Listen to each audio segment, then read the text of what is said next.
Banner लावण्याच्या प्रकरणात मृत्यू झाल्याने गंगाधर ताटी आणि चंद्रशेखर दोनतुल परिवारावर दुःखाचा डोंगर कोसळला. होत्याचं नव्हतं झालं. त्यांच्या कुटुंबियांना सुनील नगर येथील महावितरण केंद्राचे चालक अशोक पोगुल यांच्याकडून आर्थिक मदत मिळावी यासाठी त्यांच्या नातेवाईकांनी रविवारी सायंकाळी अक्कलकोट रोड MIDC परिसरातील सुनील नगर येथील चौकात सुरुवातीला आणि त्यानंतर रात्री MIDC पोलीस ठाण्यासमोर प्रेत ठेवून आक्रोश आंदोलन केले.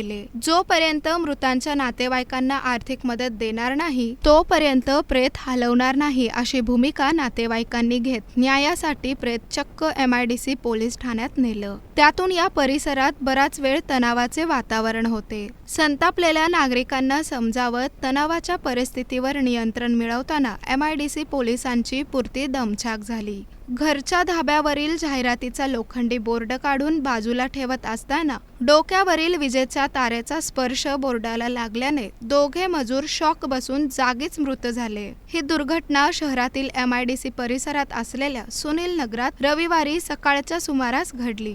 गंगाधर लक्ष्मीनारायण ताटी वय 40 राहणार सुनील नगर आणि चंद्रशेखर नारायण दोनतुल वय 42 राहणार विठ्ठल नगर MIDC सोलापूर अशी मृत झालेल्या मजुरांची नावे आहेत. मृत गंगाधर ताटी यांच्या पश्चात पत्नी, 3 मुले, 1 मुलगी, आई वडील आणि 7 बहिणी असा परिवार आहे. तर मयत चंद्रशेखर दोनतुल यांच्या पश्चात पत्नी आणि 2 मुले असा परिवार आहे.